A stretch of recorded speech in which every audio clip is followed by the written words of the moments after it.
Hello नमस्कार, श्री स्वामी समर्थ आणि स्वागत आहे तुमच्या सगळ्यांचं आजच्या नवीन एका व्हिडिओजमध्ये. तर आज तसा खूप दिवसातून लॉंग व्हिडिओ येतोय, म्हणजेच डेली रुटीनचा.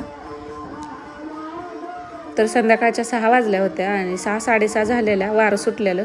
म्हटलं हे जे कपडे सुकायला टाकली होती सकाळी धुवून, तर ती काढूया म्हटलं, नाहीतर पाऊस आला म्हणजे. आणि पाऊस आता उन्हाळा सुरू आहे, दिवसभर ऊन आणि संध्याकाळच्या वेळेला भरपूर वारं सुटतंय असं. तर हे चांगलं वाळलं होतं, ऊन पण तसं भरपूर कडक होतं त्यामुळं.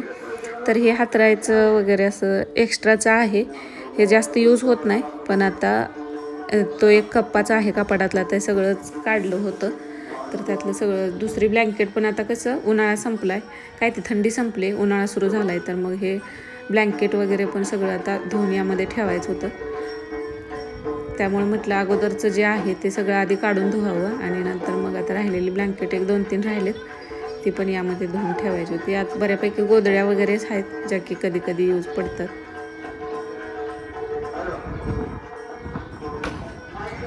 तर मशीनवर शिवलेल्या, कधी खाली झोपायचं झालं तर हे बरं पडतं. आणि आता कसं गाद्या असल्यामुळे ह्याचा जास्त वापर होत नाही, तरी पण प्रत्येकाच्या घरात आपल्या ही गोधडी ही असतेच.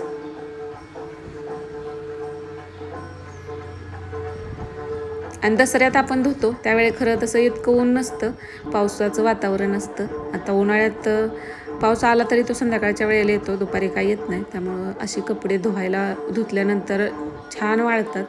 सारखं आपल्याला ते म्हणजे खालीवर करावं लागत नाही. एका दिवसात सुद्धा ते कडकडीत वाळून जातात. तसं दसऱ्यामध्ये धुतो, पण त्याला पाऊस आपल्याला खूप पळवतो.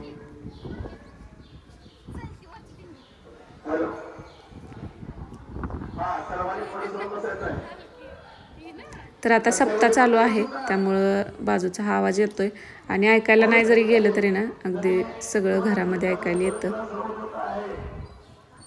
तर आता संध्याकाळच्या वेळेला प्रवचन असतं, तिकडंच चाललेले आहेत बायका.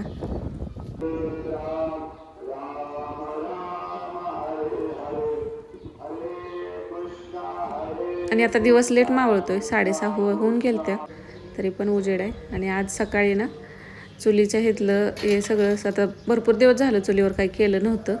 आता गॅस कमीच भेटणार आहे तसं म्हटलं तर.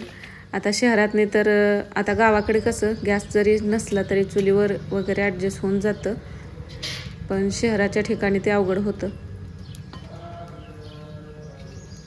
पहिला आहे दुसरा म्हणजे डबल आहे, तो भरून काय अजून तर मिळालेला नाहीत. त्यामुळं थोडंफार चुलीवर केलं तर म्हटलं गॅस अजून थोडा दिवस जाईल, नाही तर एकदम संपला तर सगळंच चुलीवर करणं अवघड होतं. कारण आता कसं आपलं स्वयंपाक बघायचं झालं तर एक भाजी आणि भाकरी केलं किंवा चपात्या केल्या असं होत नाही. घरात जेवढी माणसं तेवढं प्रत्येकाचं वेगळं वेगळं राहतं.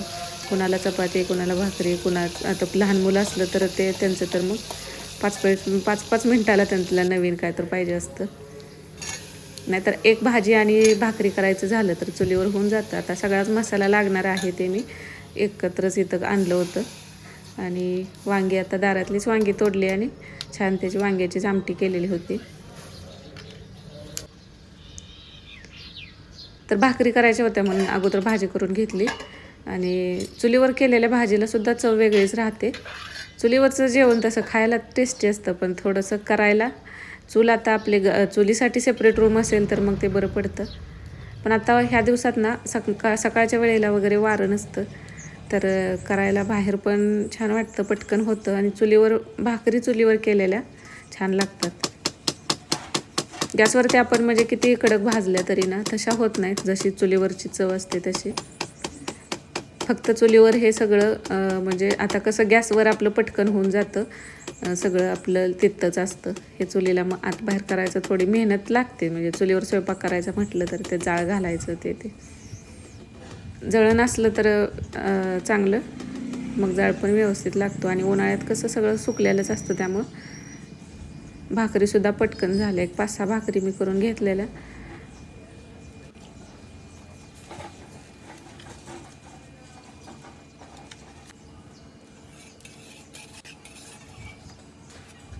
आणि चुलीची सवय आपल्याला आता जास्त नसते, त्यामुळे थोडंसं अवघडल्यासारखं होतं.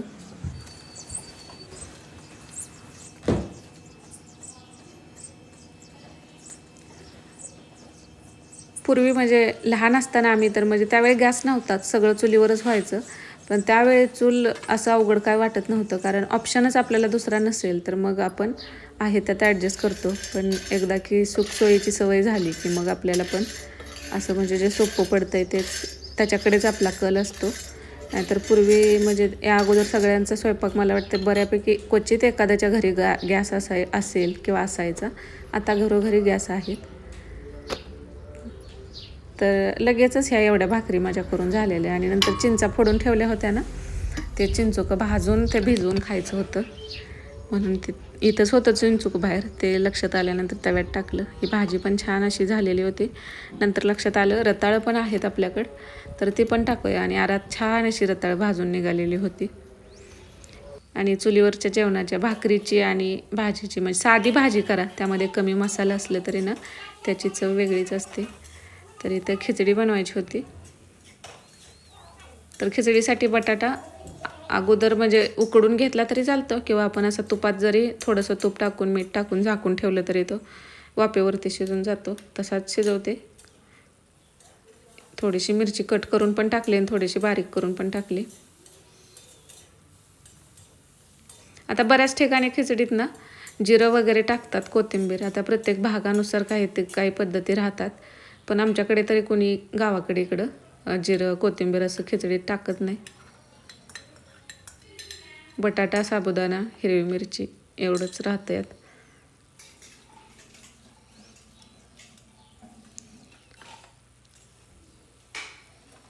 आणि शेंगदाण्याचं कूट थोडंसं जास्त बारीक पण करायचं नाही, किंवा जास्त थोडंसं मोठं थोडंसं बारीक असं टाकलं तरी पण ते छान लागतं. झाकून एक वाफ काढून घेतल्यानंतर खिचडी तयार होते. तर ही खिचडी मुलांना पण आवडते आणि दही असेल तर अजून छान लागते.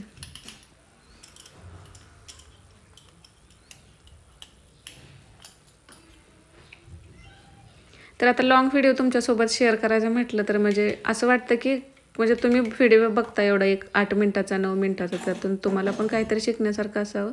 रोज काय शेअर करायचं असा पण प्रश्न पडतो.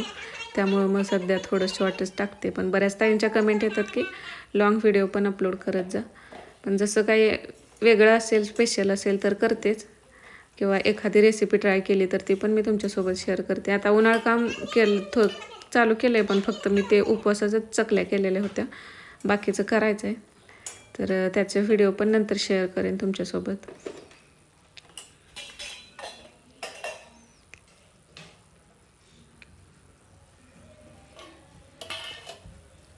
तर खिचडी थोडीशी झाकून 1-2 वेळा परतून 5-7-8 मिनटामध्ये खिचडी तयार होते.